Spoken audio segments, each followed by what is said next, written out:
অনুনাজ্জিলু মিনাল কুরআন মা হুয়া শিফাআন রাহমাতান লিল মুমিনিন লা ইয়াজিদুনা লিজ-জালিমিনা ইল্লা খাসারা। সম্মানিত সুধী, আমাদের আলোচনার সাবজেক্ট ছিল সূরা বাকারার 21 নম্বর আয়াত। আল্লাহ রাব্বুল আলামিন আমাদেরকে বলেছেন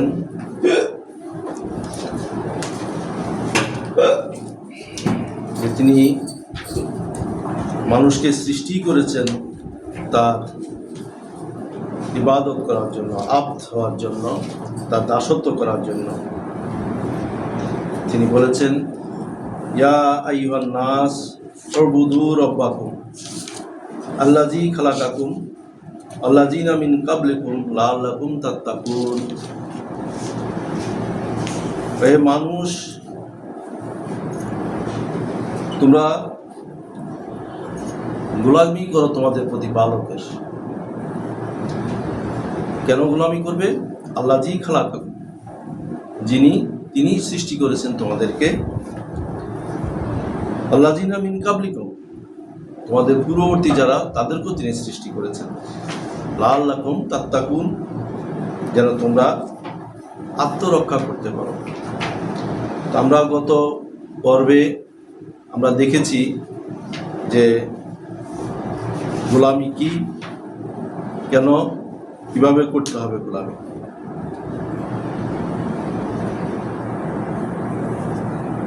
আরেকটি আয়াত আমরা দেখি, সূরা আয-যারিয়াত। সেখানে আল্লাহ পাক সরাসরি আমাদেরকে বলেছেন, আমাদের সঙ্গে আরেকটি জাতির কথা আল্লাহ পাক বলেছেন।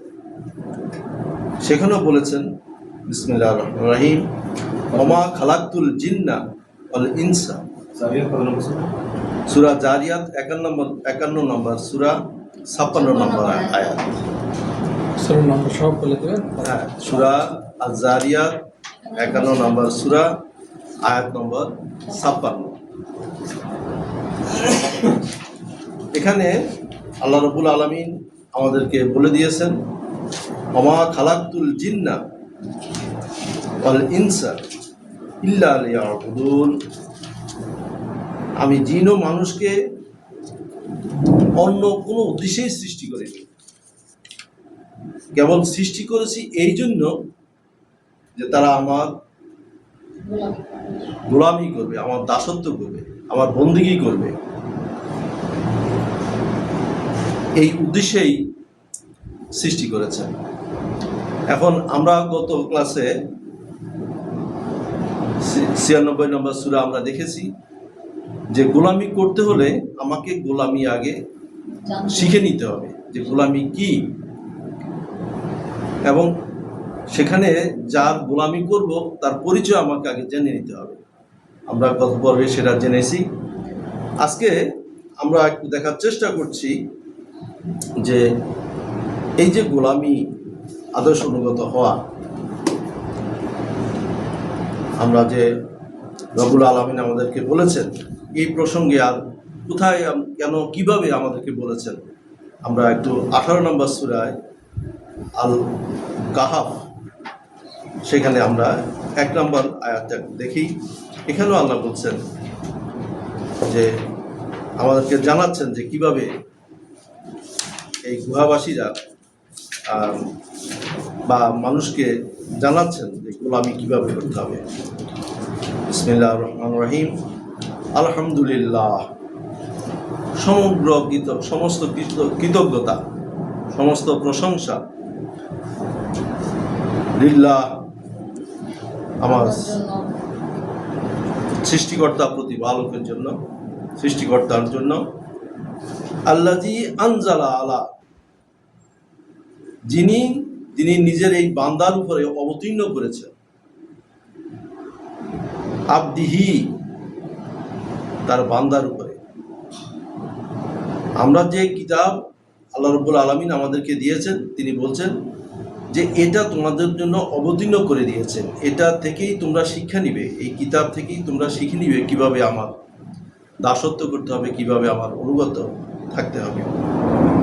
আবদিহি আল কিতাব ওয়ালাম ইয়াজআল লাহু ইওয়াজা। এই ব্যাপারে তোমাদের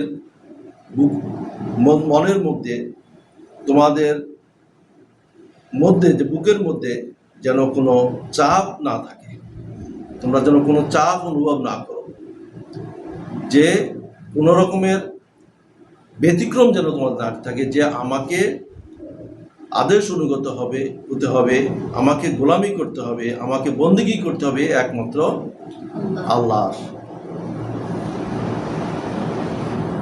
এবং তিনি এটাও আমাদেরকে বলে দিয়েছেন কিয়ামান লিউনজিরা বাআসান, এটাই সত্য, এটাই সুদৃঢ়, লিউনজিরা বাআসান শাদীদান মিন লাদুনকা ওয়া ইউবাশশিরাল মুমিনিন, যে সরল কথা বলার কিতাব, যেখান থেকে, এই কিতাব থেকে, এই পাঠ্য থেকে আল্লাহর এই অবতীর্ণ করা, আল্লাহ বলছে আমি আনজালা করেছি তোমার উপরে, আমার এই বান্দার উপরে, যারা আমার বন্দেগী করবে, যারা আমার গোলামি করবে, তাদের উপরে যেটা আমি অবতীর্ণ করেছি সেটা হচ্ছে এই কিতাব। এবং এই কিতাব আমাকে বলে দিবে যে কিভাবে আমি আল্লাহর বান্দা হব, কিভাবে আমি তার আব্দ হব, কিভাবে আমি তার গোলামি করব, এই কিতাব বলে দিবে। এবং এটা বিশ্বাসীদের জন্য সুসংবাদ, অবশ্যের আল মুমিনিন, বিশ্বাসীদের জন্য, আল্লাযিনা ইয়ামালুনা সালিহাত, যারা, এরাই তারা যারা কাজ করবে সংশোধনের, আত্মশোধনের করণীয় করো, আন্না লাহুম আজরান হাসানা, আন্না লাহুম আজরান হাসানা, এবং তাদের জন্যই রয়েছে এই যারা এই কিতাব অনুসরণ করে, এই কিতাবের যে সুসংবাদ দেওয়া আছে সেগুলো মেনে নিয়ে বিশ্বাসীরা যদি এটাকে মেনে চলে, তাহলে তাদের জন্যে আল্লাহ বলছেন তাদের জন্যই রয়েছে একটা সুন্দরতম প্রতিদান, একটা উত্তম পুরস্কার, আজরান হাসানা, একটা প্রতিদান, উত্তম প্রতিদান। এবং এই উত্তম প্রতিদান, উত্তম, এটা হলো কিতাব। এই হাসানাটাও আমাদের জন্য, কিতাবটাকে আল্লাহ এখানে হাসানা বলেছেন। মা কিসিনা ফিহা আবাদান। এখন এই যে সুন্দরতম এই কিতাবের যে প্রতিদান দেওয়া হবে, সেখানে একটা অনন্তকালের বসবাস, সেখানে তারা যে পুরস্কার দেওয়া হবে এই কিতাব অনুশীলনের, এই কিতাব বাস্তবায়নের করলে আল্লাহ রাব্বুল আলামিন আমাদেরকে যে প্রতিদান দিবেন সেটা হচ্ছে একটা চিরস্থায়ী বসবাসের স্থান।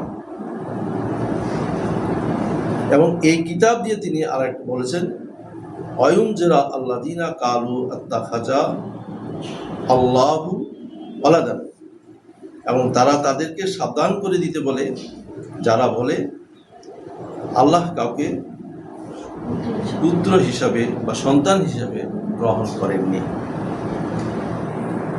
এই বিষয়ে যারা বলে তাদের কোনো জ্ঞানই নাই, এই বিষয়ে আল্লাহ বলছেন মা লাহুম বিহি মিন ইলমি, তারা আসলে আল্লাহ সম্পর্কে কোনো জ্ঞানই রাখে না, আল্লাহ সম্পর্কে তাদের কোনো অবগতি নেই, তারা না জেনে, ইলমি মিন ইলমি, এতে কোনো জ্ঞানই তারাও নেয়নি, যে তারা যে এই কথাটা বলে আল্লাহ সম্পর্কে, এটা তারা না জেনে বলে।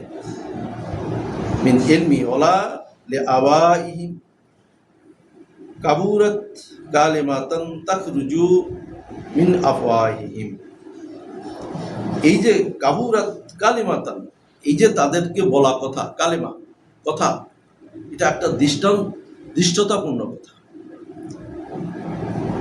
তাখরুজু মিন আফওয়াহিহিম, যেটা তাদের মুখ থেকে বের হয়, ইন ইয়াকুলুনা ইল্লা কাযিবা, এটা আসলে তারা আল্লাহ সম্পর্কে একটা মিথ্যা কথা বলে।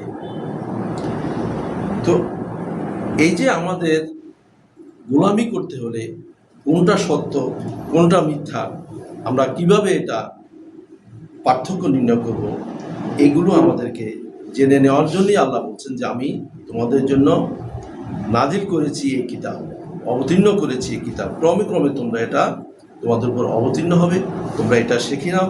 শিখলে এখান থেকেই তোমরা বুঝতে পারবে যে আমার গোলামিটা কি। আমরা 17 নম্বর আয়াতটা একটা দেখি।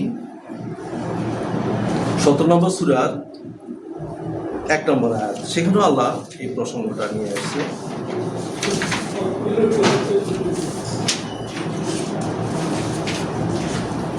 সূরা বনী ইসরাইল আয়াত 1। এখানে আল্লাহ তার বান্দাকে, এখানে বান্দা যে তাকে বলছেন বিসমিল্লাহির রহমানির রহিম, সুবহানা আল্লাযী আসরা বিআবদিহি, পবিত্র তিনি, সুবহানা আল্লাযী আসরা বিআবদিহি, তিনি তার এক বান্দাকে নিয়ে গিয়েছিলেন কোথায়? লাইলান, এক রাত্রিবেলা, মিনাল মসজিদিল হারাম ইলাল মসজিদিল আকসা, মসজিদুল হারাম থেকে দূরবর্তী এক স্থানে। এখন মসজিদুল আকসা বলতে আমরা একটা মসজিদকে অনেকে মনে করি যে এটা মসজিদুল আকসা, কিন্তু আসলে এটা আল্লাহ ভাবে বলেননি। আল্লাহ বলছে আমি মসজিদুল হারাম থেকে একটা দূরবর্তী স্থানে তাকে আমি নিয়ে গেছি। কি জন্য নিয়ে গেছি? আল্লাযী বারাকনা হাওলাহু লিনুরিয়াহু মিন আয়াতিনা, এবং ওই বরকতময় একটা স্থানে তাকে নিয়ে গেছি যে আমার কিছু নিদর্শন আমি তাকে দেখাবো। আয়াতিনা, এখানে আয়াত আসবে আল্লাহর নিদর্শন জন্য। এটা কেন বলছেন আল্লাহ? কারণ আমরা যে আগের আয়াতে পড়েছি যে মানুষ বলতো যে আল্লাহর সন্তান, পুত্র সন্তান আছে, আল্লাহ পুত্র সন্তান গ্রহণ করেছে। এই যে আল্লাহ যাদেরকে তারা মিন করে এই কথাগুলো বলেছেন যে আল্লাহর সন্তান আছে বা আল্লাহর সাথে যে অংশীদার, আল্লাহর উত্তরাধিকার তারা যে স্থাপন করেছে, এই নিদর্শনগুলো দেখানোর জন্যই তিনি তার এক বান্দাকে নিয়ে গেছেন একটা বরকতময় স্থানে, এবং সেখানে তিনি তার সমস্ত নিদর্শনগুলো তার বান্দাকে দেখিয়ে দিয়েছেন। ইন্নাহু হুয়াস সামিউন বাসীর, প্রকৃতপক্ষে তিনি সব দেখেন, সব শুনেন। আমরা যা করি সব কিছু তিনি দেখেন, আমরা যা বলি তিনি সব কিছুই শোনেন।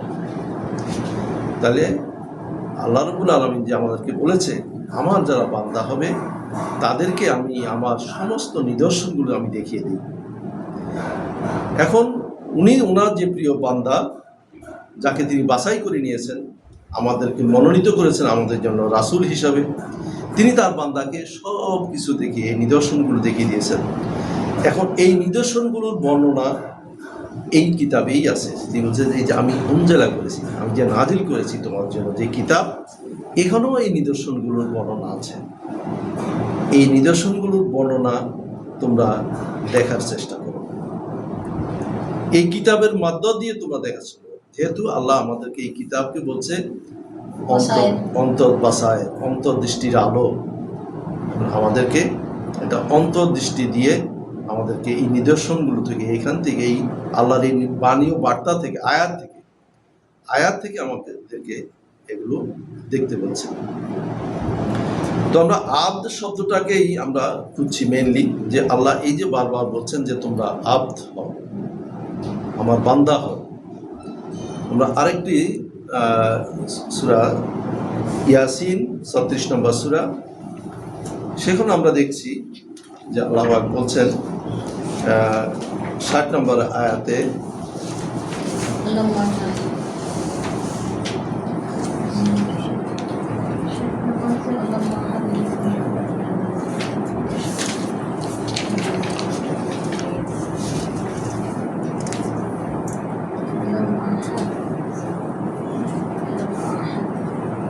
এখানেও বলছেন এই যে আমরা কার ইবাদত বন্দেগী করবে, এই প্রসঙ্গে আল্লাহ বলছেন।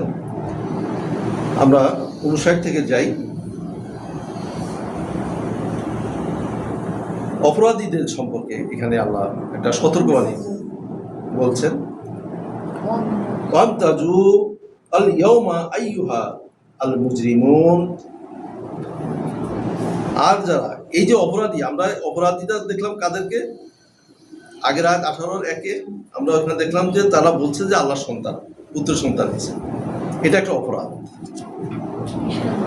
আল্লাহর সঙ্গে অংশীদার করা, আল্লাহর সম্পর্কে না জেনে কথা বলা, এগুলো অপরাধ। এই মুজরিমুন এদেরকে আল্লাহ বলছেন এরা অপরাধী। যেখানে আল্লাহ এখানে সেইখানে বলছেন ওয়ামতাজু আল ইয়াউমা আইয়ুহাল মুজরিমুন। আর এই যে অপরাধীরা, যেদিন আল্লাহর সামনে আমরা সবাই দাঁড়াবো, সেদিন বলছে এই অপরাধীরা তোমরা সবাই আলাদা হয়ে যাও। তোমরা আমার সামনে থেকে আমার এই 20 আব যারা, আবদের বিপরীত কিন্তু এটা, যে তোমরা আলাদা হয়ে যাও। আমার সামনে থাকবে আমার যারা বান্দা, তারা আমার সামনে থাকবে। আর যারা তোমরা অপরাধী, আমার সঙ্গে যারা অংশীদার করছো, আমাকে আমার পুত্র সন্তান আছে এই কথা যারা তোমরা বলেছো, তোমরা আলাদা হয়ে যাও। তারপরে আয়াতে 60 নম্বর আয়াতে আল্লাহ পাক বলছেন আলাম আহাদা ইলাইকুম ইয়া বানি আদম। হে আদমের বংশধারা, আদমের সন্তানেরা, আদমের বংশধররা, আমি কি তোমাদের কে এই অঙ্গীকার পাঠাইনি? আমি কি তোমাদেরকে এই অঙ্গীকার পাঠাইনি? আল্লাহ তা'বুদু শাইতান, তোমরা কখনোই শয়তানের গোলামি করবে না। তোমরা কখনোই শয়তানের গোলামি করবে না। ইন্নাহু লাকুম আদুউম মুবিন, সে তোমাদের শত্রু দৃশ্যমান। সে তোমাদের দৃশ্যমান শত্রু। তোমরা কখনোই এই শয়তানের গোলামি করবে না। ওয়াইনাবুদুনি হাযা সিরাতুল মুস্তাকিম, আর শুধু ওয়াইনাবুদুনি গোলামি করবে শুধুমাত্র আমার। তোমরা গোলামি করবে শুধুমাত্র আমারই গোলামি করবে। ওয়াইনাবুদুনি হাযা সিরাতুল মুস্তাকিম, এটাই পথ নিশ্চিত। শুধুমাত্র আমারই গোলামি করবে, আমি ছাড়া শয়তানের গোলামি তোমরা কিন্তু করো না। শয়তান তোমাদের দৃশ্যমান শত্রু। এখন আমাদের বাবা আদমকেও বলে দিয়েছিলেন, একই কথা আল্লাহ আমাদেরকেও জানিয়ে দিচ্ছেন যে শয়তান তোমার দৃশ্যমান শত্রু। আমাদেরকেও এখন বলে দিচ্ছেন তোমরা শয়তানের গোলামি করবে না, শয়তানের দাসত্ব করবে না, গোলামি করবে একমাত্র আমার। আমি বুদুনি, আমারই, শুধুমাত্র আমারই গোলামি করবে তোমরা। এটাই হলো তোমাদের জন্য সিরাতাল আল মুস্তাকিম, এটাই হচ্ছে তোমাদের জন্য নিশ্চিত স্থির পথ।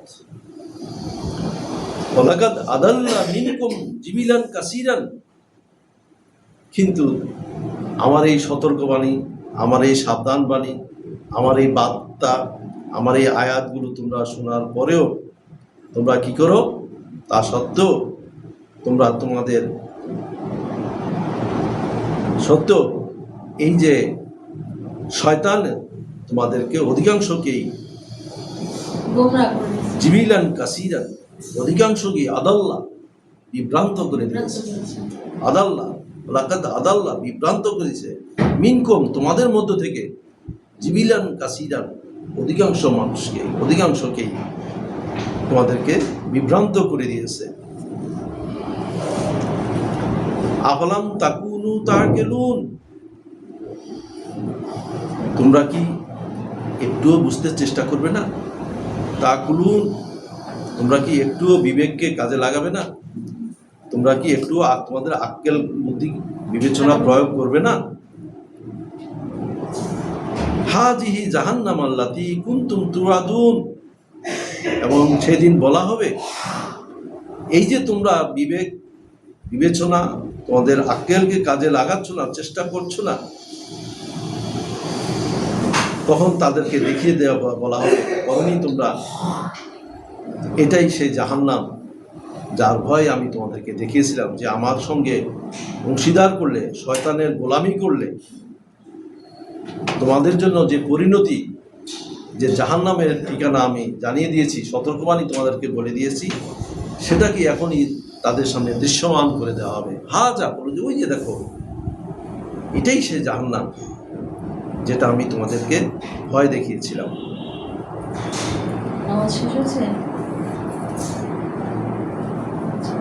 ইসলাহাল ইয়াউমা বিমা কুনতুম তাকফুরুন। ইসলাহা ইয়াল আল ইয়াউমা বিমা কুনতুম তাকফুরুন। এই যে তোমরা দুনিয়াতে যে অস্বীকার করেছিলা, প্রত্যাখ্যান করেছিলা আমার এই বার্তাগুলো, এর প্রতিফল হিসাবে ইয়াউমা, আজ, ইসলাহা এর বিনিময়ে প্রতিফল, আজ তোমরা কি করো? ইসলাহা সলসব পড়ো, বিমা কুনতুম তাকফুরুন, তোমার ওই অস্বীকৃতির বিনিময়ে, তোমরা যে প্রত্যাখ্যান করেছ, তাকফুরুন অস্বীকার করেছিলাম, অবিশ্বাস করেছিল, অগ্রাহ্য করেছিলাম, তার বিনিময়ে আজকে তোমরা এই আগুনে ঝলসাও। তো আমরা আরেকটি আয়াত দেখি, এই গোলামির জন্য আল্লাহ আমাদেরকে কিভাবে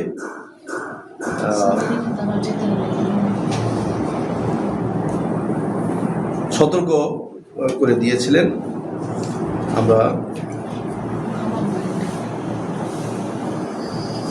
39 নম্বর সূরা আমরা দেখছি একটু, 39-এ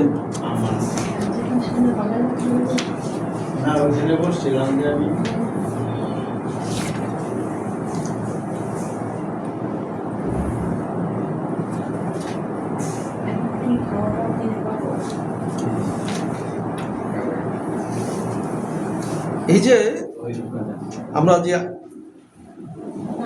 দেখেছিলাম যে তোমরা শয়তানের গোলামি করো না, একমাত্র আমারই গোলামি করো। তাহলে যারা শয়তানের গোলামি করবে তাদের জন্য আল্লাহ দেখে দিয়েছেন জাহান্নাম, আর যারা আমার গোলামি করবে, রব্বুল আলামিনের স্রষ্টা প্রতিপালকের গোলামি করবে, তাদের জন্য আল্লাহ কি বলছেন? আমরা 39 নম্বর সূরা জুমার 53 নম্বর আয়াতটা দেখবো এখন। কুল ইয়া ইবাদিয়াল্লাযিনা, কুল বলো, হে বার্তাবাহক, তুমি বলে দাও, তুমি জানিয়ে দাও, ইয়া ইবাদিয়াল্লাযিনা, ওহে যারা যারা আমার বান্দারা, ইয়া ইবাদিয়া, আমার যারা অনুগতরা, আদেশ অনুগত যারা, আমার যারা গোলামি করছো, আল্লাযিনা আসরাফু আলা আনফুসিহিম, আর যারা নিজেদের সর্বনাশ করে ফেলেছে, নিজেদেরকে ধ্বংস করে দিয়েছে, আনফুসিহিম, নিজেদের সর্বনাশ করে ফেলছে, আসরাফু আলা আনফুসিহিম, নিজেদের উপরে জুলুম করে ফেলছে, লা তাকনাতু মির রাহমাতিল্লাহ, আমার দয়া থেকে, আমার করুণা থেকে তোমরা নিরাশ হও। লা তাকনাতু মির রাহমাতিল্লাহ, আল্লাহর দয়া থেকে, আল্লাহর করুণা থেকে তোমরা নিরাশ হও। ইন্নাল্লাহা ইয়াগফিরু যুনুবা জামিয়া, নিঃসন্দেহে, ইন্না আল্লাহ, নিশ্চয়ই আল্লাহ, নিশ্চয়ই সৃষ্টিকর্তা, নিশ্চয়ই যিনি আমাদের একমাত্র মান্য, আল ইলাহ, ইয়াগফিরু যুনুবা জামিয়া, তোমাদের সমস্ত পাপ, সমস্ত অপরাধ ক্ষমা করে দিবেন। ইয়াগফিরু, ক্ষমা করে দিবেন, নিশ্চয়ই তিনি ক্ষমা করে দিবেন। যুনুবা জামিয়া, যত তোমাদের অন্যায় অপরাধ তিনি সব ক্ষমা করে দিবেন। ইন্নাহু হুয়াল গাফুরুর রাহিম, ইন্নাহু হুয়াল গাফুরুর রাহিম, তিনি অত্যন্ত দয়াময়, ক্ষমাশীল, করুণাময়। কাদের জন্য? হে আমার বান্দা, আবদিহি, যেই আমার বান্দারা, এ আমার আদেশ অনুগতরা, এ আমার দাসত্ব যারা করে তারা, আমার গোলামি যারা করবে তারা, তাদের জন্য বলছেন যে যতই তোমরা অপরাধ করো, যতই সর্বনাশ করো, নিজেকে ধ্বংস করে ফেলেছো যারা, তারা আমার রহমত থেকে নিরাশ হল লা তাকনা তুমি রহমতুল্লাহ, আমার দয়া থেকে, আমার অনুগ্রহ থেকে তোমরা নিরাশ হও না। আমি দয়াময়, আমি গাফুরুর রাহিম, আমি ক্ষমাশীল। এখন কাদের জন্য বলছে তিনি ক্ষমাশীল? ওয়ানিবু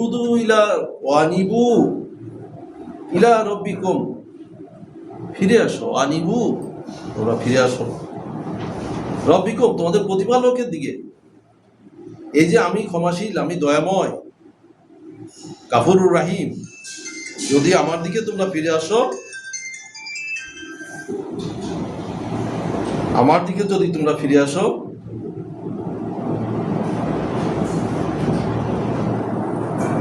ইলা রব্বিকুম, তোমার প্রতিপালকের দিকে ফিরে আসো। তোমার যে প্রতিপালক ঘোষণা করেছেন, নিরাশ হয়েও না, আমার দয়া থেকে, আমার করুণা থেকে ফিরে আসো আমার দিকে। ইলা রব্বিকুম ওয়াসলিমু, সমর্পিত হও আমার কাছে, আত্মসমর্পণ করো। ওয়াসলিমু, আসলামতু লিরাব্বিল আলামিন,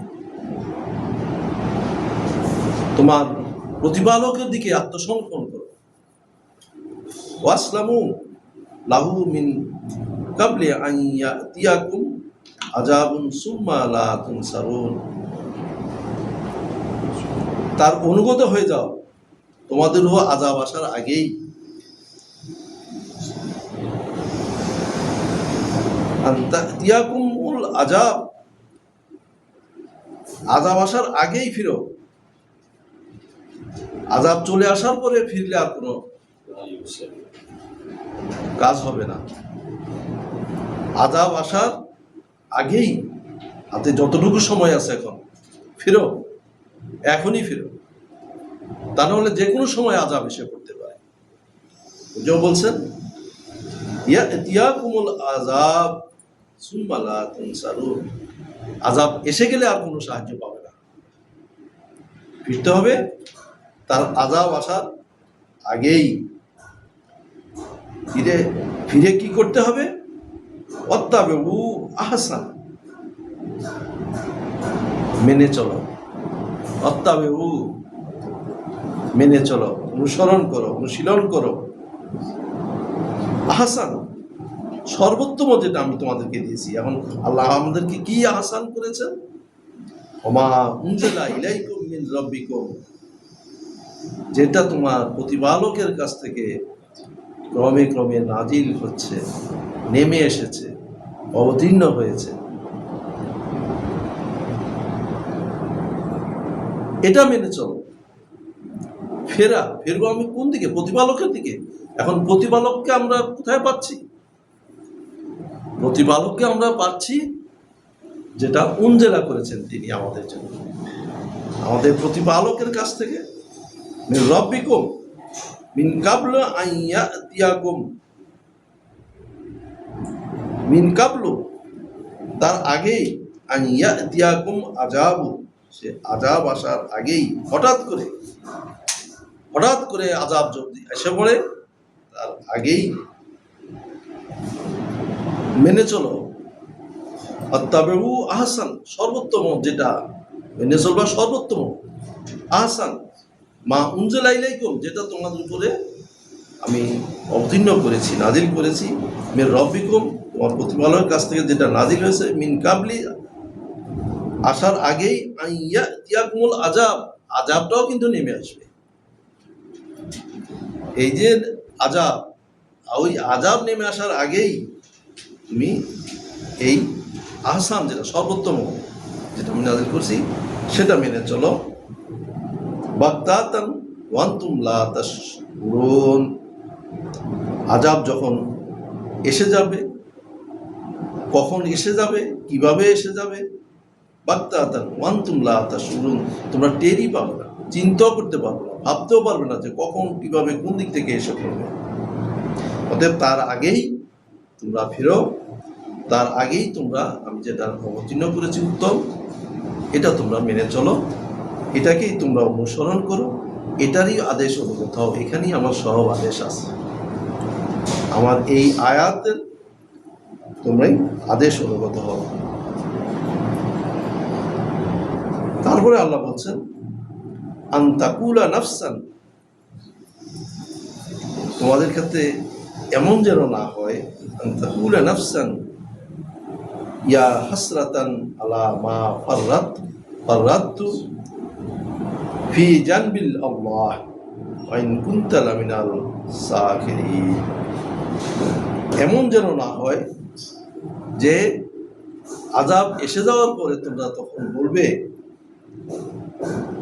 আমি আল্লাহর বিরুদ্ধে যে অপরাধ করেছিলাম, আফসোস যেন না করতে পারো, তখন যেন তোমাদের অনুতাপ না হয়, তোমরা যেন আফসোস করে না বলো তখন আযাব যখন এসে পড়বে, যদি না ফেরো তখন তোমরাই আবার আফসোস করে বলবে আইন কুনতা লামিনাল সাকিরিন, আমি তো সেই সর্বনাশকারীদের মধ্যেই ছিলাম, বিদ্রুপকারীদের মধ্যেই ছিলাম, উপহাসকারীদের মধ্যেই ছিলাম, তার মধ্যে তোমরা সামিল হয়ে যাবে, তোমরা ওর মধ্যে করবে না। তো আমরা এখনো দেখলাম যে আমাদেরকে আল্লাহ পাক যে বলছেন যে তোমরা আদেশ অনুগত হও, আলহামদুলিল্লাহ আমরা গোলামি করো, আধা ঘন্টা হয়ে গেল। ওমা আলাইনা ইল্লা বালাগুল মুবিন। এইখানে সম্পর্ক একটু প্রশ্ন আচ্ছা। করে করি, যেহেতু অনলাইনে যুক্ত আছেন আমার যারা ইউটিউবে দেখছেন, তো এইখানে যেটুকু আপনি বললেন কোরআন থেকে, সেইখানে দেখলাম যে প্রতিটা জায়গাতেই যে আয়াতগুলো খণ্ড খণ্ড আকারে আপনি যেখান থেকে উল্লেখ করলেন, এইখানে প্রত্যেকটা জায়গায় মানুষ যে আল্লাহর গোলামি করার জন্যই সৃষ্টি করা হয়েছে মানুষকে, সেইটারই মানে সাক্ষ্য বহন করে যে প্রত্যেকটা আয়াতে। তাহলে আমাদের কাজ হচ্ছে আল্লাহরই গোলামি করা। তো এইটা প্রত্যেকটা যে আয়াতগুলো আজকে পড়া হলো, সেই আয়াতগুলোর মধ্যে সব জায়গাতেই একই ধারাবাহিকতা দেখলাম, যে বারবার একই কথা বলছে, গোলামি। আমরা এখন গোলামি আমরা আসলে কিভাবে করব, আয়াতের অনুশীলনী তো কিভাবে করব, এখন এইটা হলো জানার বিষয়।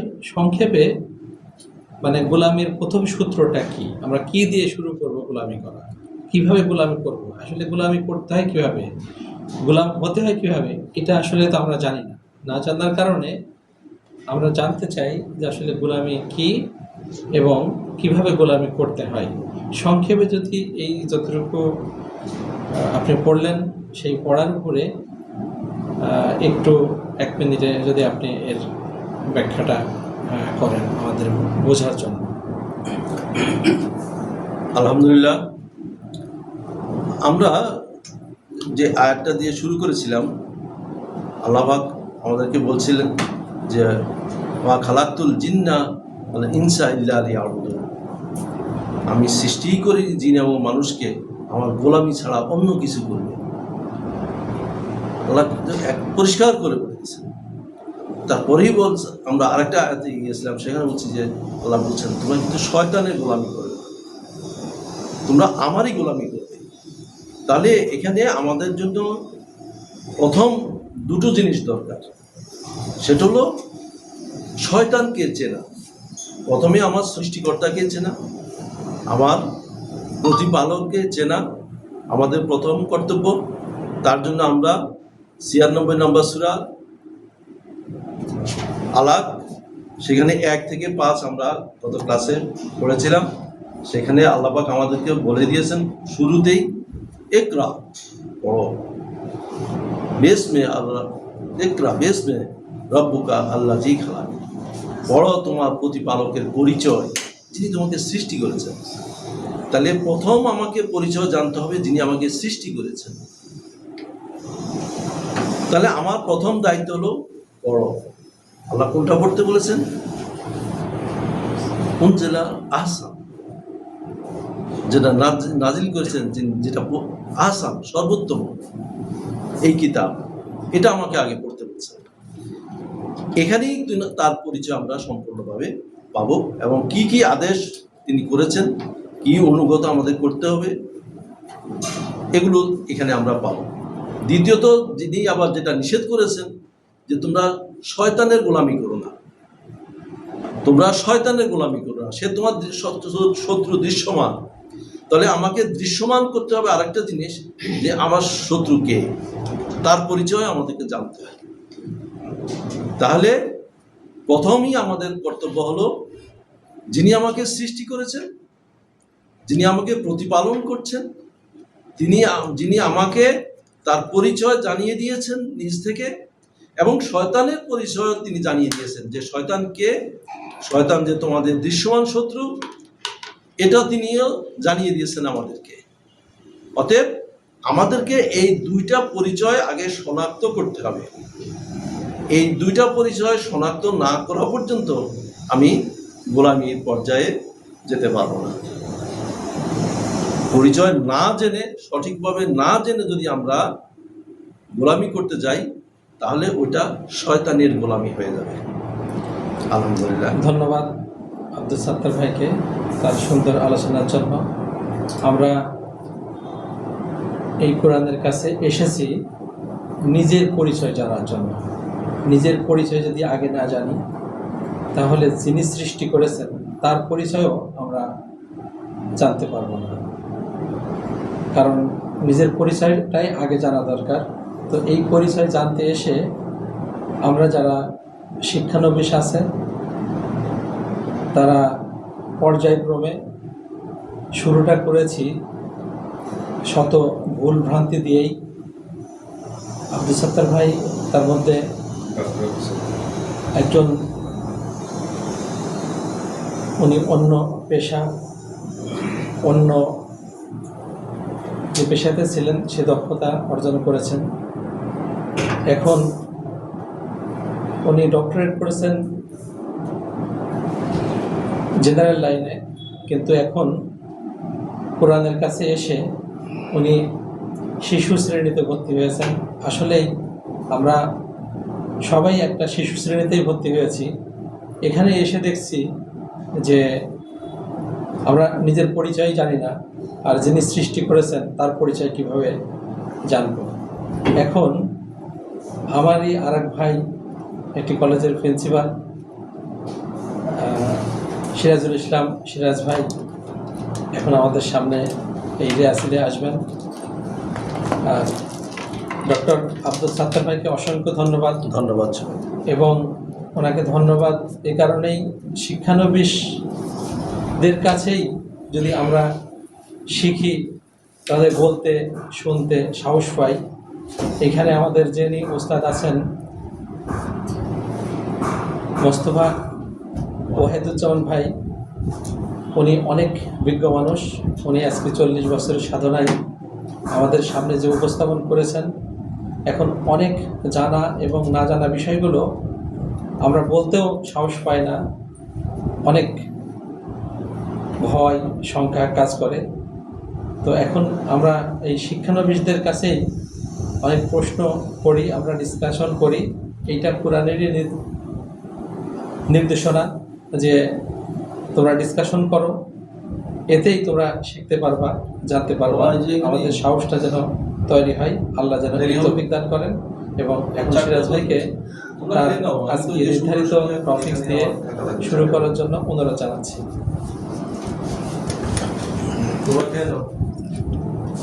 বিসমিল্লাহ আর-রহমান আর-রহিম। রব্বি আউযু বিকা মিন হামাযাতিশ শায়াতিন ওয়া আউযু বিকা রব্বি আন ইয়াহদারুন। রব্বি জিদনি ইলমা, রব্বি জিদনি ইলমা।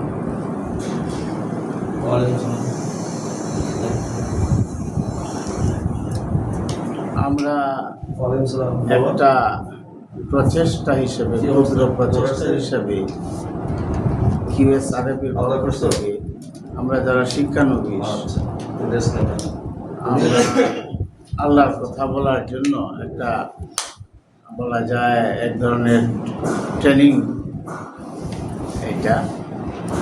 তো আমাকে এর আগের সপ্তাহে আমি একটু পড়েছিলাম, কিন্তু এখনো আমি আরবি ভালো করে পড়তেই পারি না, খুব টানিয়ে পড়তেই পারি না। আর আমাকে বসিয়ে দেওয়া হয়েছে আল্লাহর কথা বলার জন্য। এইটা অত্যন্ত কঠিন এবং দুরূহ কাজ। আর এরকম কোনো যোগ্যতা, মিনিমাম যোগ্যতা আগেও ছিল না, এখনও নাই। তবে আল্লাহর উপরে ভরসা করে, আল্লাহর সাহায্য চেয়ে, সাহস করে আমরা শুরু করেছি। ভুল ভ্রান্তি হবে, আল্লাহ মাফ করুন। আপনারাও বলবেন, ভুল হলে সংশোধন করব। যাই হোক, হাজার কোটি কৃতজ্ঞতা আল্লাহ তাআলার যে আমরা এই বলা যায় তিক্ত দ্বিপ্রহরে আমরা আল্লাহর কালাম নিয়ে এতগুলি মানুষ বসতে পেরেছি। এটা আল্লাহরই করুন, আল্লাহরই দয়া, নাহলে এটা হতো না। আমরা কে কোথায় ছিলাম, কী নিয়ে ছিলাম, তো আল্লাহ আমাদেরকে এই কাজে সাহস দিয়েছেন, শক্তি দিয়েছেন আমাদেরকে। সেজন্য আবারও শতকোটি কৃতজ্ঞতা আল্লাহ তাআলার। আমি ছোট্ট একটি সূরা শেষ পাড়ার 90 নম্বর সূরা আল বালাদ, সূরাটি ছোট্ট, সেটাই আমি একটু পড়ার চেষ্টা করব। বিসমিল্লাহ আর রহমান আর রাহিম। লা উকসিমু বিহাযাল বালাদ, না আমি শপথ করছি এই নগরে, এই নগর বা নগরী, এটা শপথ করছেন আল্লাহ। তো এই নগরী, সূরার নামই আল বালাদ, অর্থাৎ নগরী। এখন আল্লাহ যে নগরের নামে শপথ করছেন, এই নগরটা অবশ্যই মক্কায়, এবং সূরাটাও মাক্কি।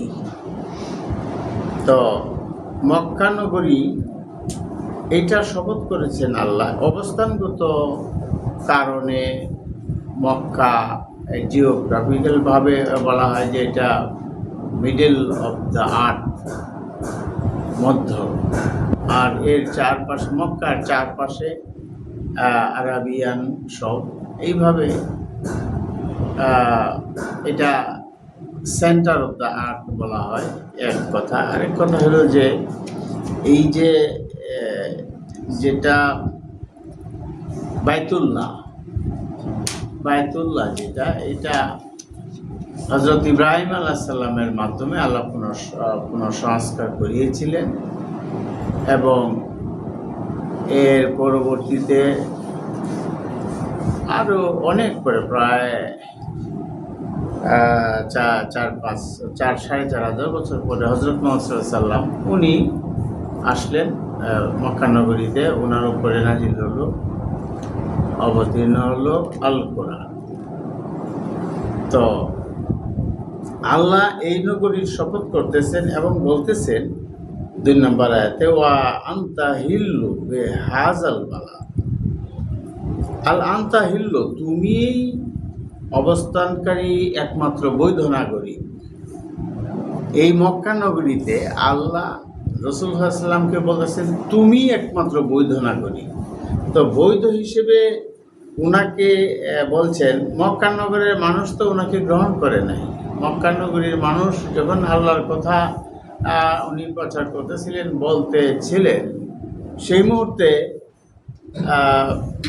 মানুষ তো গ্রহণ করেই নাই, বরং ওনার বিরুদ্ধে ষড়যন্ত্র, ওনার বিরুদ্ধে বিভিন্ন প্রচেষ্টা, ষড়যন্ত্র, বিভিন্ন আক্রমণ, এমনকি জীবন নাশের পরিস্থিতিতে শেষ পর্যন্ত উনি 12-13 বছর চেষ্টা করার পরে এখান থেকে ব্যর্থ হয়ে তিনি চলে গেছেন মদিনায়, আল্লাহরই নির্দেশে চলে গেছেন মদিনায়। তো সেই জায়গায় আল্লাহ বলতেছেন যে তুমি একমাত্র বৈধ নাগরিক। তো এই কথাটা বলার কারণ কি? এই কথাটা যেটা আল্লাহ আমাকে যেটা বুঝতে দিয়েছেন সেটা হলো যে এখানে আল্লাহর কথা তো তুমি বলো, আর তুমি আমার বাছাইকৃত, তুমি আমার মনোনীত, আর তুমি আমার পয়গাম তুমি মানুষের কাছে পৌঁছাচ্ছ, তুমি বলো। কাজেই তুমি একমাত্র বৈধ নাগরিক, আর তো কেউ এরকম আল্লাহর কথা বলে বা আল্লাহর মনোনীত আর তো কেউ নাই। আর ছিলেন এর আগে যিনি স্থাপন করেছিলেন এই বাইতুল্লাহ, ইব্রাহিম আলাইহিস সালাম, ওনার ব্যাপারে আল্লাহ অনেক কথা বলছেন। বলা যায় যে ইব্রাহিম আলাইহিস সালামকে এমন একটা জায়গায় আল্লাহ স্থাপন করেছেন, আমরা পবিত্র কোরআনে আমরা যেটা দেখতে পাই, আল্লাহর বন্ধু হিসেবে তিনি বলেছেন। এবং সকল পরীক্ষায় যিনি উত্তীর্ণ হয়েছিলেন তিনি ইব্রাহিম আলাইহিস সালাম। তিনি এই কাবাঘর নির্মাণ করেন এবং জীবনের পরীক্ষায় মানুষ কিছু পাশ করে ফেল করে, আল্লাহ বলেছেন যে ইব্রাহিম সকল পরীক্ষায় উত্তীর্ণ, আল্লাহ সন্তুষ্ট হয়েছিলেন ওনার প্রতি। তো আর আমরা দেখলাম আমাদের নবী হযরত মুহাম্মদ সাল্লাল্লাহু আলাইহি ওয়াসাল্লাম ওনাকে বলছেন যে তুমি একমাত্র বৈধ নবী। এইটা বলে উনি একটা শপথ করলেন। এটা খুব সাংঘাতিক কথা, শপথ এই নগরী, শপথ এই যে তুমি এই নগরী একমাত্র বৈধ নাগরিক। তারপরে 3 নাম্বার শপথটা হলো ওয়া ওয়ালাদিন ওয়া মা ওয়ালাদা, শপথ জন্মদাতার এবং শপথ যে সে জন্ম দেয়। তার মানে মানুষ জন্মদাতা আর সে জন্ম দেয়। তো এই মানুষের শপথ করলেন। 4 নাম্বার আয়সা এই 3 শপথ পরে আল্লাহ বলতেছেন লাকাদ খালাকনা আল ইনসানা ফি কাবাদ। ওই যে 3 নাম্বার শপথ ছিল যে জন্মদাতা, যে সে জন্ম দেয় অর্থাৎ মানুষ, সেই মানুষের কথা বলতেছেন যে অবশ্যই আমি সৃষ্টি করেছি মানুষকে ফি কাবাদ। কাবাদ হলো কষ্ট ক্লেশ বা ক্রিয়াশীলতা, অ্যাক্টিভ মানুষ, ক্রিয়াশীল এবং কষ্ট সহিষ্ণু, মানে মানুষ কাজ করে, ক্রিয়াশীল। তো আমি অবশ্যই মানুষকে এরকম করে তৈরি করেছি যে সে কষ্ট নির্ভর এবং সে ক্রিয়াশীল। এখন এই মানুষের ব্যাপারে 5 নম্বর আয়াতে বলা হচ্ছে আহসাবু আন লান ইউকদিরা আলাইহি আহাদুন, সে কি মনে করে যে আর তার উপরে আর কেউ ক্ষমতাবান হবে না, অর্থাৎ সেই ক্ষমতাবান যাকে আল্লাহ ক্রিয়াশীল করে বানালেন তার উদ্দেশ্যে বলা হচ্ছে যে সে কি ধারণা করে, সে কি মনে করে যে তার উপরে আর কোনো ক্ষমতাবান নেই। পরের আয়াতে বলছেন ইয়াকুলু আহলাকতু, সে বলে, ওই যে মানুষটা সে বলে, কি বলে, ইয়াকুলু আহলাকতু মালান লুবাদান, আমি কত সম্পদ উড়িয়েছি, এটা মনের আনন্দ বলে।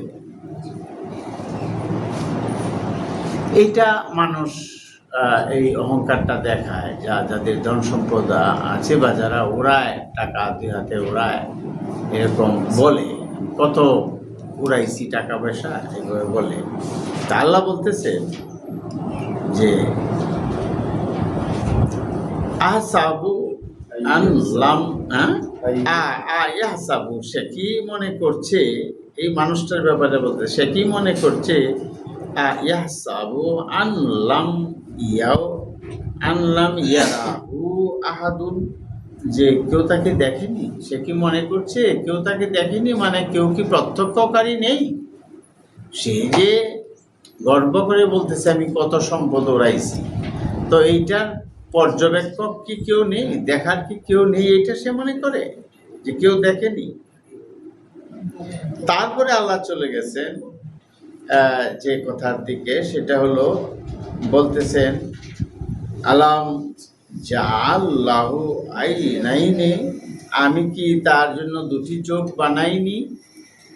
এই যে মানুষ গর্ব করে, যে মানুষ সম্পদ ওড়ায় বলে, তাকে আল্লাহ বলতেছেন যে আমি কি তাকে দুটি চোখ দেই নাই? ওয়া লিসানান ওয়া সাফাতাইনি, আর তাকে একটি জিহ্বা এবং তার দুইটা ঠোঁট আমি কি তাকে দেইনি? দুটি চোখ, একটি জিহ্বা আর দুটি ঠোঁট, এগুলিকে আমি তাকে দেইনি? আল্লাহ প্রশ্ন করতেছে। ওয়া হাদাইনাহু আন নাজদাইনি, আর আমরা তাকে নির্দেশনা দিয়েছি, অর্থাৎ হাদাইনাহু পথ পরিচালনা বা পথ নির্দেশ, পথ দেখিয়েছি দুটি পথে। তাহলে আল্লাহ বলতেছেন তাকে দুটি চোখ দিয়েছি, একটি জিহ্বা আর দুটি ঠোঁট দিয়েছি, এবং তাকে দিয়েছি দুটি পথের সন্ধান, দুটি পথ দিয়েছি। এই দুটি পথের কিন্তু আল্লাহ আর এখানে আর ব্যাখ্যা করেননি, কিন্তু দুটি পথ বলতে কোন দুটি পথ?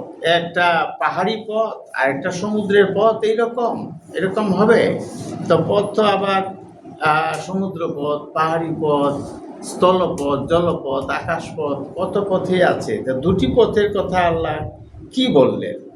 যে আল্লাহ নির্দেশনা দিয়েছেন বা পথ পরিচালনা দেখিয়েছেন দুটি পথে। দুটি পথ কি? একটা ভালো পথ আর একটা খারাপ পথ। এটা আমি যেরকম বুঝতে পারছি, আল্লাহ যেরকম বুঝাইছেন, দুইটা পথ বলতে একটা হলো ডানের পথ, একটা বামের পথ, একটা ভালোর পথ, একটা খারাপের পথ, একটা অভিশপ্ত পথ আর একটা হলো কল্যাণের পথ। এই দুটি পথ আল্লাহই দেখাইছে, আল্লাহই দিয়েছে। এখন প্রশ্ন হলো যে আমি যে পথ দুইটা দিলাম, এখন সে কি করেছে? ওই যে মানুষ যার কথা এর আয়াতগুলোতে বলা হয়েছে, ওই মানুষ সে কি করেছে? ফালা আক্তাহামা আল আকাবা, সে দুর্গম গিরিপথটি অতিক্রম করেনি। এখন এই যে পথ দেখিয়েছেন, কিন্তু দুর্গম যে গিরিপথ সেইটা সে অতিক্রম করেনি। তার মানে দুর্গম গিরিপথ অতিক্রম করা একটা কাজ, আর দুর্গম বলতেই তো বিপদসংকুল এবং কঠিন পথ। সেই পথটা দেওয়াই হয়েছে যে মানুষ এটা অতিক্রম করবে। এইটা যদি অতিক্রম করে, তাকে যে কষ্ট সহিষ্ণু, তাকে যে ক্রিয়াশীল করে তৈরি করা হলো, অ্যাক্টিভ শ্রমশীল করে তৈরি করা হলো, সে ওই গিরিপথ অতিক্রম করবে। নজরুলের একটা গান আছে, দুর্গম গিরি কান্তার মরু দুস্তর পারাবার, ওই লঙ্ঘিতে হবে রাত্রি নিশীতে যাত্রীরা হুঁশিয়ার। এখন ওই যে কবিতার ব্যাখ্যায় গিয়ে লাভ নাই, আমরা এইখানেই যে সাহিত্যের পাচ্ছি, আল্লাহর সাহিত্য। দুর্গম গিরি বলছেন কি আমরা মানে কিসে কাকে বলা হচ্ছে, এইটা পরের দুই আয়াতেই বলা হয়ে গেছে। আল্লাহ বলেছেন ওয়ামা আদরাকা মা আল আকাবা, তোমাকে কিসে জানাবে, কে জানাবে যে এই দুর্গম গিরিপথটা কি?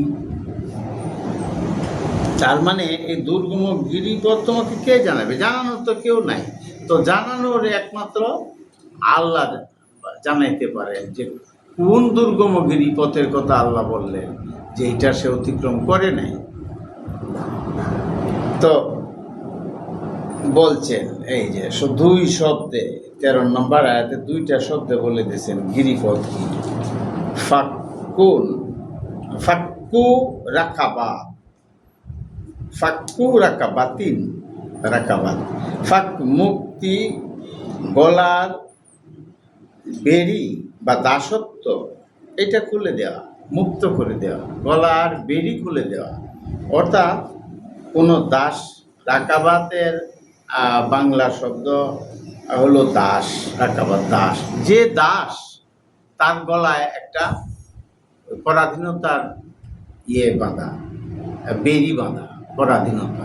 তৎকালীন সময়ে ওই আরবে যে দাস প্রথা ছিল, যারা দাস ছিল তাদের কোনো স্বাধীনতা ছিল না।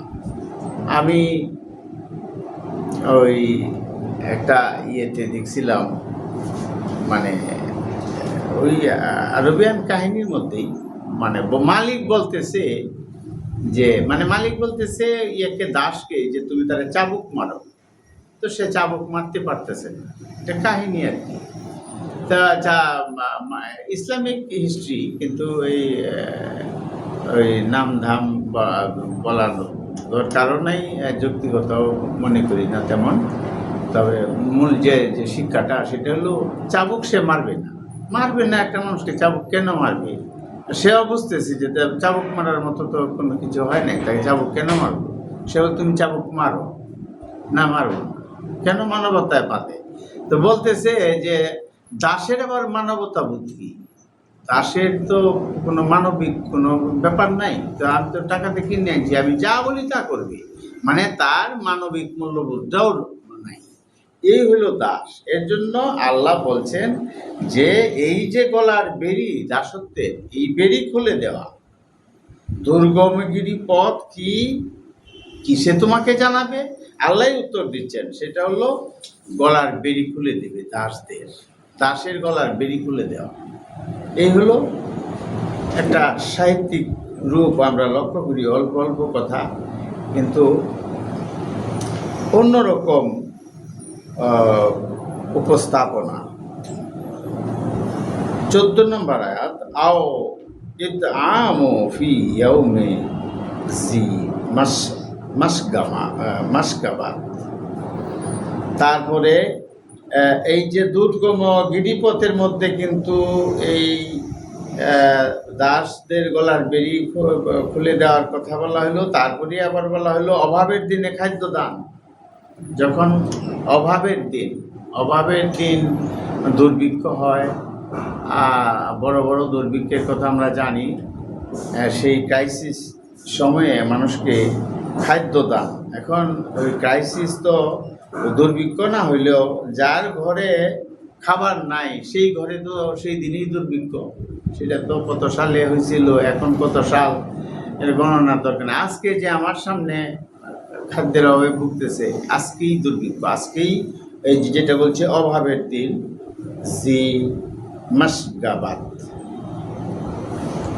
তো এই অভাবের দিনে খাদ্য দান, এইটাও একটা গিরি পাড়ি দেওয়া, দুর্গম গিরি পাড়ি দেওয়া। তারপরে 15 নম্বর আয়াতে বলা হয়েছে ইয়াতিমান যা মাকরাবাত। ইয়াতিম কি? যারা নিকটাত্মীয়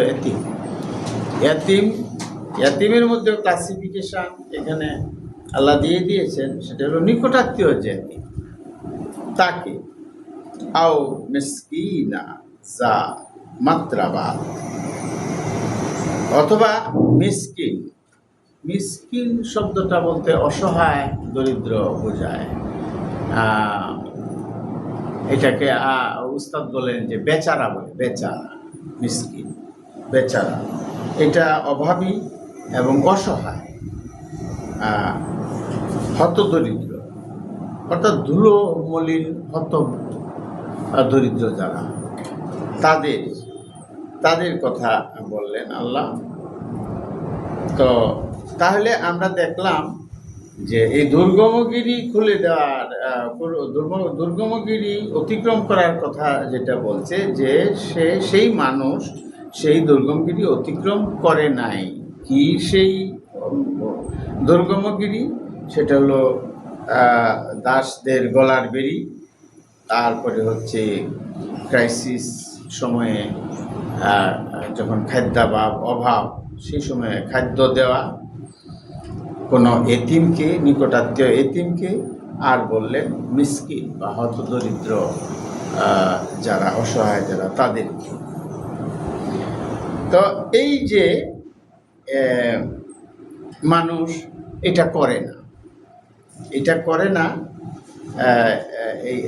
এই যে গিরিপথ অতিক্রম করে না, তার মানে মানবতার সেবা। মোট কথায় আমি যেটা বুঝলাম সেটা হলো যে মানবতার সেবায় এগিয়ে আসে না, মূল কথা মানবতা, হিউম্যানিটি। এরপরে আরো বলা হচ্ছে মানুষ আর কি কি করে না, সুম্মা কানা মিনাল্লাযিনা আমানু ওয়া তাওয়াসাউ বিস-সাবর। তারপর সে 17 নম্বর 16 নম্বর পড়া হয়নি। না 16 নম্বর পড়া হয়েছে, বলছি আমি আও মিসকিনান ওয়া মাত্রাবাদ পড়া হয়েছে। এখন 17 নম্বর। তারপর সে হয় সুম্মা কানা, তারপর সে হয় অন্তর্ভুক্ত মিনাল্লাযিনা, অন্তর্ভুক্ত তাদের অন্তর্ভুক্ত আমানু আমানু ওয়া তাওয়াসসা বিস-সাবর, যে যে ধৈর্য ধারণের উপদেশ দেয় বা পরস্পরকে যে উৎসাহিত করে, পরস্পরকে পরস্পরকে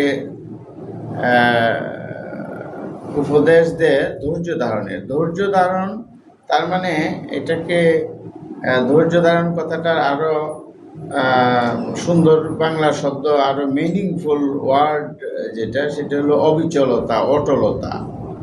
অবিচলতার জন্য এই যে ঈমান আনে, যে বিশ্বাস আনে, সেই বিশ্বাসীরা পরস্পরকে অটল থাকার উপদেশ দেয়। এবং এটা কিন্তু আরেকটা শ্রেণী। আগে তো বলা হলো একটা শ্রেণীর কথা যারা এই কাজটা করে না। 3-4টা শ্রেণীর কথা বলা হইলো, কাজের কথা বলা হইলো। আমি বারবার রিপিট করাও ভালো না। দাসের গলার বেরি, অভাবের দিনে খাদ্যদান, নিকটাত্মীয় এতিম এবং মিসকিন, তাদের কথা বলা হলো।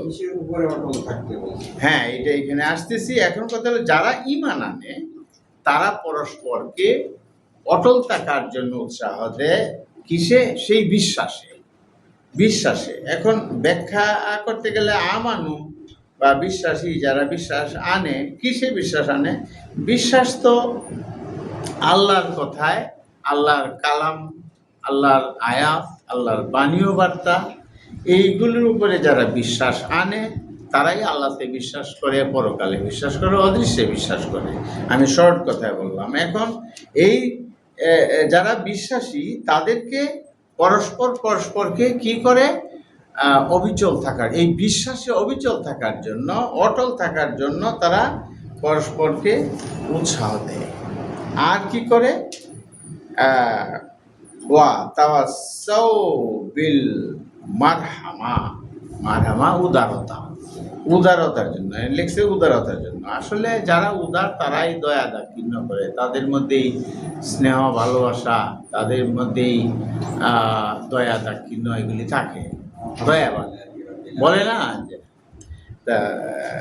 দয়াশীল। তা এখন যারা ঈমান আনে তারা কিন্তু পরস্পরকে উপদেশ দেয় অটল থাকার জন্য, এই বিশ্বাসে অটল থাকার জন্য এবং উদার হওয়ার জন্য, মানুষের প্রতি উদার হওয়ার জন্য। ঘুরে ফিরে আল্লাহ কিন্তু মানবতার কথাই বলতেছেন। ঘুরে ফিরে মানুষ যাতে দয়া প্রবণ হন। আল্লাহ তো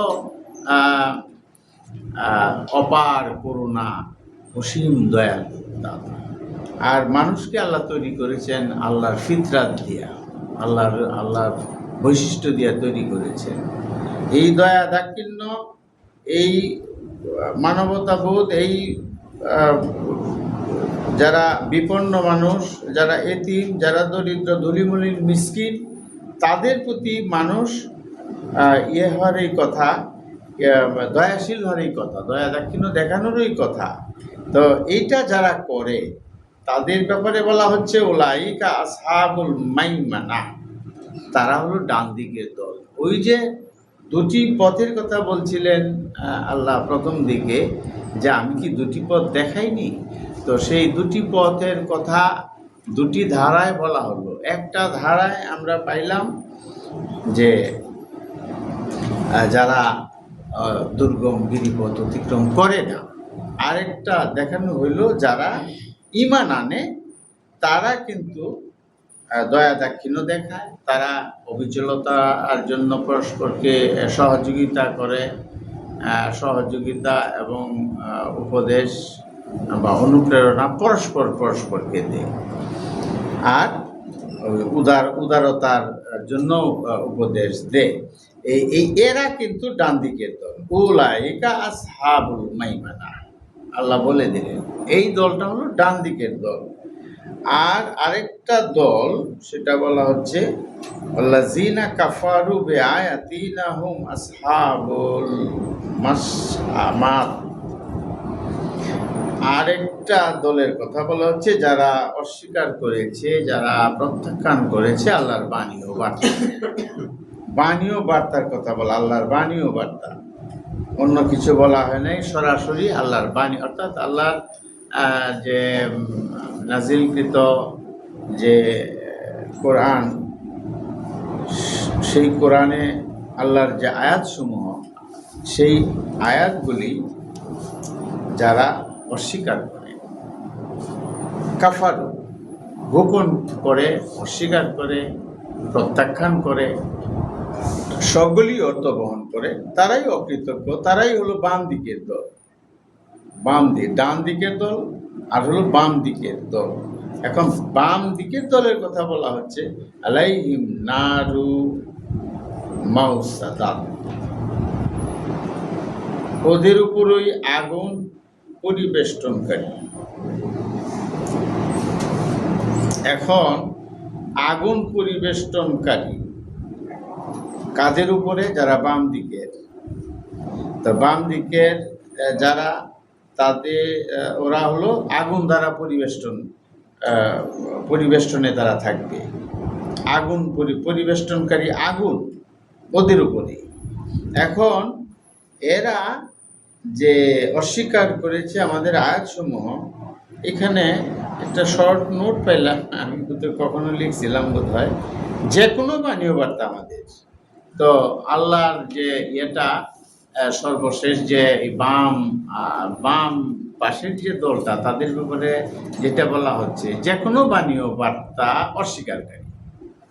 তো যে এই কথাটা হলো যে একটা আয়াত মানবো যেটা আমার বুঝে হয়, আরেকটা আয়াতকে আমি মানবো না, অথবা একটু ইগনোর করব, অথবা আমি ওইদিকে দিব না, খুব একটা মনোযোগ দিব না। এইটার কোনো সুযোগ নাই। আল্লাহর প্রতিটা আয়াত আমাকে মানতে হবে, মেনে চলতে হবে, প্রতিটা আয়াত আমাকে গ্রহণ করতে হবে। প্রত্যাখ্যান, অস্বীকৃতি আল্লাহর কোনো আয়াতের ব্যাপারেই করা যাবে না। তো এখন এই যে মানুষ তো আল্লাহ যে বর্ণনা দিলেন, তাকে তো আল্লাহ বলছেন দুটি চোখ দিয়েছি, জিহ্বা দিয়েছি, আর কি বলছিলেন? হ্যাঁ, ঠোঁট। তাহলে এই তিনখানা, আল্লাহ তো মানুষকে আরো বহু কিছু দিয়েছেন, হাত পা দিয়েছেন, না জিহ্বা তো বলছেন, হাত পা দিয়েছেন, মাথা দিয়েছেন, কত কিছু, ওইগুলি তো বলেন নাই। এই তিনটার কথা এই সূরা আল বালাদে এই তিনটা জিনিসের কথা বলছেন। তাহলে চোখ দিয়েছেন দেখার জন্য, পর্যবেক্ষণ করার জন্য, এই কোন দৃষ্টিতে সে দেখবে, আর জিহ্বা দিয়েছেন কথা বলার জন্য, কোন কথা সে বলবে, আর আরেকটা হলো জিহ্বা দিয়েছেন কথা বলার জন্য, আরেকটা কি, আর 3 নম্বর আরেকটা কি? ঠোঁট। ঠোঁট তো কথা বলারই, জিহ্বা ঠোঁট কথা বলার জন্য, নিয়ন্ত্রণ। তাহলে হ্যাঁ, নিয়ন্ত্রণ করার বিষয়।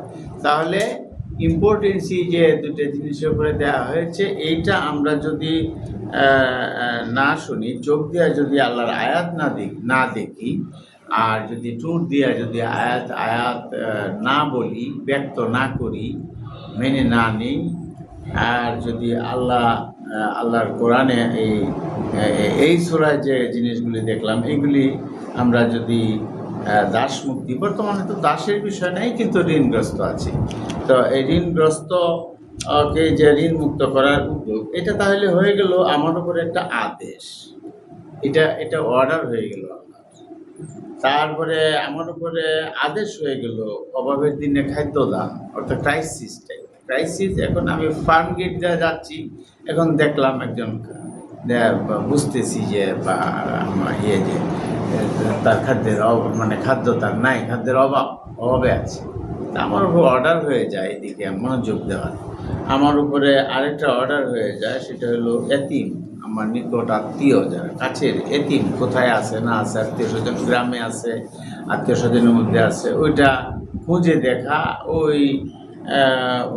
ওই ব্যাপারে আমার করণীয় যেটা, এটা আমার উপরে অর্ডার। এমনকি মিসকিন যে হতদরিদ্র মিসকিন আমার সামনে যে পড়ে, মিসকিন তো এখন সৌদি আরবে গিয়ে আমার মিসকিন খোঁজার দরকার নাই, কিন্তু যে মিসকিন, যে হতদরিদ্র, যে আমার সামনে, যে আমার কাছাকাছি, তাকে দেখা আমার এটা একটা অর্ডার। যেহেতু মাত্র কয়েকটা অর্ডার, তো বেশি না, কয়েকটা মাত্র, এবং পরেরগুলিও যে পরস্পরকে যারা আমরা যারা ইমান আনবো, ইমান এনেছি, তারা পরস্পরকে ধৈর্য ধারণের উপদেশ দেব, অটল থাকার উপদেশ দেব, সহযোগিতা করব, এবং উদার হওয়ার জন্য বলবো, মানবতার কথা বলবো, আমরা মানবিক হওয়ার কথা বলবো। এগুলি সবই আমাদের আয়াত। আধা ঘন্টা চলে গেছে কিনা জানি না, আমি হ্যাঁ আচ্ছা, তা আমি এখনই শেষ করে ফেলতেছি সর্বশেষ কথা দিয়া। সেটা হলো যে আমরা যদি বাম দিকের দল হই, তাহলে ঘোষণা আছে আমরা আগুন দ্বারা পরিবেষ্টনকারী হব। আলহামদুলিল্লাহ, আলহামদুলিল্লাহ রাব্বিল আলামিন।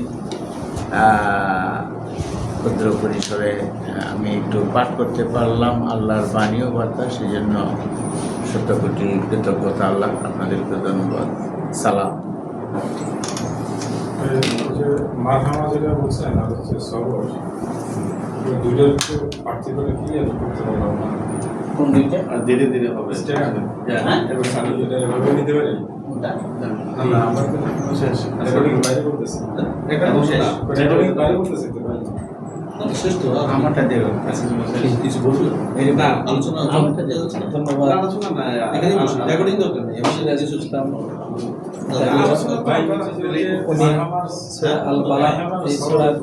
উল্লেখ করেছেন এখানে সেন্ট্রাল অফ দ্য পৃথিবীর মধ্যখানের একজন নবী মুহাম্মদ সাল্লাল্লাহু আলাইহি ওয়াসাল্লাম তাকে বলছেন তুমি একমাত্র বৈধ অবস্থানে আছো।